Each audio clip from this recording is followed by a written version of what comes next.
आप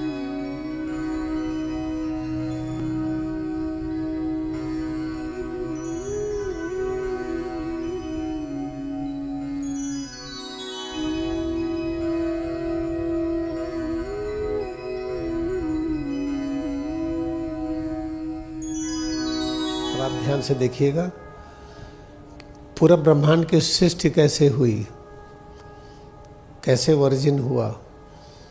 परमात्मा एक है, निराकार है, सर्वव्यापी है, ये सच है।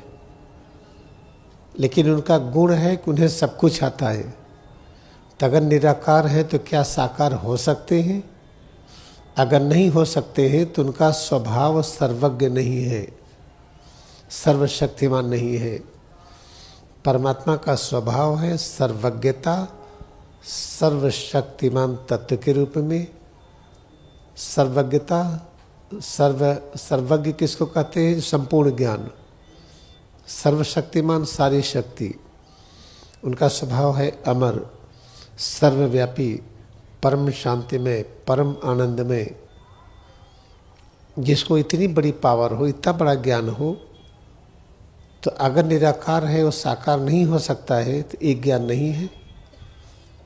अगर एक ज्ञान नहीं है तो परमात्मा का ये जो स्वभाव है सर्वज्ञ, गलत है। लेकिन गलत नहीं है। सभी शास्त्र कहते हैं, सभी ऋषि मुनि, सभी अवतार, सभी यही कहे हैं कि परमात्मा सर्वज्ञ है, सर्वशक्तिमान है, अमर है, सर्वव्यापी है, परम शांतिमय, परम आनंदमय। इसका मतलब ये है कि सब कुछ जानते हैं। और एक चीज़ और है कि ज्ञान को आप छिपा नहीं सकते हैं। जब परमात्मा सब कुछ जानते हैं तो ज्ञान को न छिपाना ही अपरिग्रह व्रत कहते हैं। परमात्मा का स्वभाव सत्य है। जो सत्य स्वरूप होता है वह अपरिग्रह स्वरूप भी होता है, कोई चीज़ छिपाता नहीं है। इसलिए उनका ये ज्ञान भी प्रकट हो रहा है कि निराकार भी है, साकार भी है। तो साकार रूप में आसमान से पृथ्वी तक उन्हीं का ही रूप है। पेड़ पौधों के रूप में, जीव जंतु के रूप में, बड़ी मछली छोटी मछली को निगले जा रही है, ये भी उन्हीं का ही रूप है। बड़ा मेढक छोटे मेढक को खा जाता है, सांप अपने बच्चे को खा जाता है, मानव अपने बच्चे की रक्षा करता है। ये जो तरह तरह की ये सब चीज़ें दिखाई पड़ती है, ये उन्हीं का ही रूप है। तो कैसे क्या है ये, आपको हम एक सूत्र आज बताते हैं। महाभारत का उदाहरण लेके बताएंगे तो समझ में आएगा, तो आप भूलेंगे नहीं। इसलिए वेदव्यास ने महाभारत की रचना किया। महा का अर्थ है सबसे बड़ा, सबसे अधिक। सबसे अधिक का मतलब पूर्ण, उसी से महत्तत्व बना है। भा का अर्थ है ज्ञान, रत का अर्थ है जुड़ना, ऐसे जुड़े कि अलग न हो। महाभारत का अर्थ है संपूर्ण ज्ञान से जुड़ना। महाभारत के प्रसंग को ले रहे हैं। शांतनु से शुरू होता है महाभारत का प्रसंग। शांतनु एक राजा थे। ब्रह्मर्षि वेदव्यास ने शांतनु को चुना और शांतनु से लेकर के कौरव पांडव तक 3 पीढ़ी का ऐतिहासिक विवरण के साथ आध्यात्मिक सद्ग्रंथ लिखा। अगर महर्षि पतंजलि की तरह सूत्रवत लिखते तो पढ़ने में बोरियत होती, याद न होता। महर्षि पतंजलि का जो सूत्र है ये भारत की आध्यात्मिक प्राण है, लेकिन किसी को इसका वास्तविक अर्थ नहीं आता है क्योंकि वह अभ्यास नहीं किया। जैसे महर्षि पतंजलि के नाम पर शारीरिक पास्चर सिखाए जाते हैं, सिर नीचे करिए, पैर ऊपर शीर्षासन या मयूरासन या धनुरासन, ये सब जो सिखाते हैं महर्षि पतंजलि ने कहीं नहीं लिखा है। या श्वास की क्रिया प्राणायाम के रूप में कहीं नहीं लिखा है। तो ब्रह्मर्षि वेदव्यास इतने ज्ञानी थे, उन्होंने इतिहास के भिन्न भिन्न लोगों को लेकर के उनको रूपक के रूप में प्रकट करके पूरा का पूरा अध्यात्म लिख दिया। कैसे ब्रह्मांड प्रकट हुआ। शांतनु से लेकर के जब आप आएंगे कौरव पांडव तक तो 3 पीढ़ी दिखाई पड़ेगी। 3 पीढ़ी के लोगों के बारे में आप ज्ञान अर्जन करिए, उनके विषय में आप लिख सकते हैं। इस तरह से आध्यात्मिक एक सदग्रंथ। तो शांतनु ये एक राजा थे, ये परम प्रतापी थे, पूरी जनता इनको प्रेम करती थी, सभी लोग सुखी थे, धन धान से भरपूर थे और राष्ट्र में कोई गड़बड़ी नहीं थी। तो शांतनु का जो एक व्याख्या है, देखिए शब्द ब्रह्म होता है, इसके अंदर घुसिए तो इसके अनेक अर्थ निकलते हैं। इसका एक अर्थ ये भी है, शमम तनु यस्य शांतनु, जिसका स्वरूप परम शांतमय हो वो शांतनु है। परम शांत कौन होगा? जो सर्वव्यापी होगा, हर जगह पर विद्यमान हो, सर्वशक्तिमान होगा, सर्वज्ञ होगा, अमर होगा, परम शांति में, परम आनंद में, वही परम शांति अवस्था में होगा। इसका मतलब कि ये शांतनु ये परब्रह्म के रूप में वेदाभ्यास व्यक्त करने का प्रयास किए कि परब्रह्म को समझाने के लिए शांतनु का उदाहरण लिया। जैसे कहते हैं महात्मा गांधी पैगंबर हैं। पैगंबर की पहचान क्या है? जो पूरी जीवन सेवा करे और सेवा करने से बीमारी ना आए। महात्मा गांधी को न गठिया, न ब्लड प्रेशर, न डायबिटीज, 78 वर्ष की उम्र में 18 घंटा जो चलता हो, जनवरी में जब बरसात हो रही हो, तेज हवा चल रही हो। 1946 में नोआ खाली गए थे, जब हिंदू मुस्लिम राइट हो गया था, जाकर के सबका दिमाग उन्होंने बदल दिया। लोगों ने मंदिरों को तोड़कर मस्जिद बना दिया था, लेकिन इनके प्रभाव से फिर मस्जिद तोड़ करके मंदिर में बदल दिया गया। पूरा जीवन वो सेवा करते रहे। जनता गरीब थी तो कभी धनी की तरह नहीं रहे, स्वेच्छा से गरीबी स्वीकार किए। ये सब पैगंबर की निशानी होती है, जो शान शौकत से रहना ना चाहे, जैसे गरीब जनता वैसे ही हम रहे। इसलिए भविष्य में हमारे जनता की डिमांड होनी चाहिए, हमारे देश का राजनेता महात्मा गांधी की तरह तपस्वी और जीनियस हो, इतना अच्छा प्रेम करने वाला हो कि अगर किसी ने अत्याचार किया है, चाहे मुस्लिम किया हो या हिंदू किया हो, तो अपनी गलती मान करके उसको अंडू कर दे। जैसे नोआखाली में मंदिर को तोड़ के मस्जिद बना दिया गया था, गांधी जी का आह्वान पर फिर मस्जिद तोड़ करके मंदिर बन गया। ऐसा नेता चाहिए। ऐसा नहीं चाहिए कि हिंदू मुस्लिम के नाम पर झगड़ा लगाए। जातिवाद उन्होंने शून्य किया। बड़े धनी घर के थे गांधी जी, लेकिन देखिए भंगी टोला में रहते थे, दिखावे के लिए नहीं।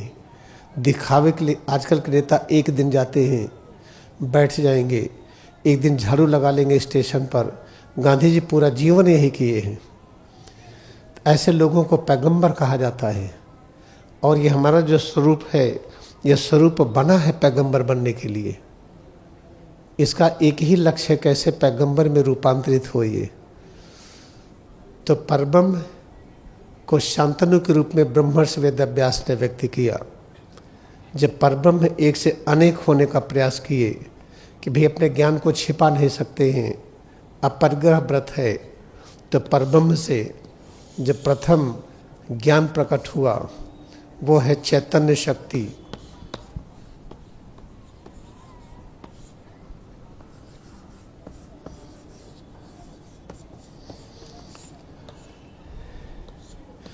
चैतन्य शक्ति क्या है? शक्ति का वो रूप जो हमेशा चलता रहे, जिसको आप रोक न सके, जो निरंतर गतिमान हो। और जब रोकिएगा तो दूसरा रूप प्रकट हो जाएगा, जिसको कहते जड़।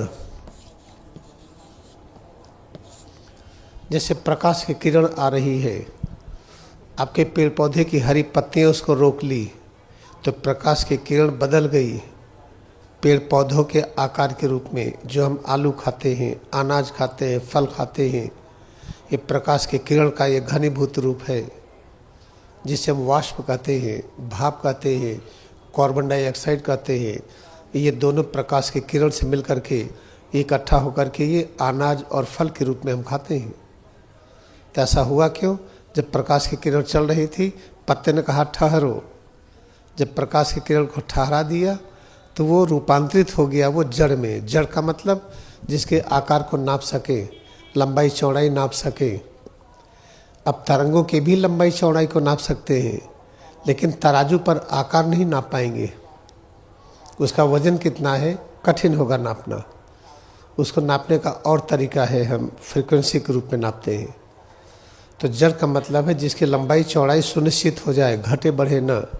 जैसे चाक है, इसकी स्थिति सुरक्षित है, ये जब हम हिलाएंगे तभी हिलेगी, तो उसको जड़ कहते हैं।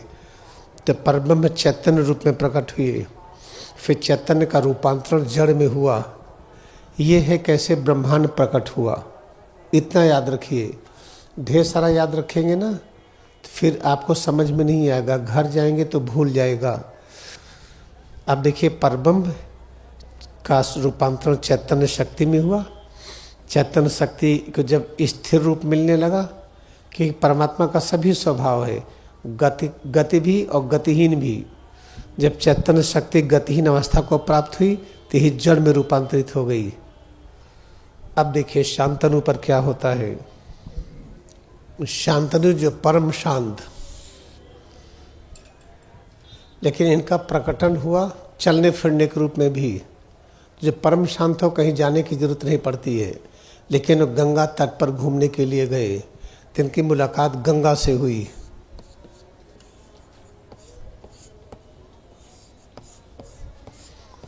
आप गंगा के गहराई में आइए तो गम कहते हैं चलना, गाम कहते हैं ब्रह्मांड। जो ब्रह्मांड में गतिमान हो उसे गंगा कहते हैं। तो यही है चैतन्य रूप, जो परब्रह्म का चैतन्य रूप में प्रकाशन हुआ था।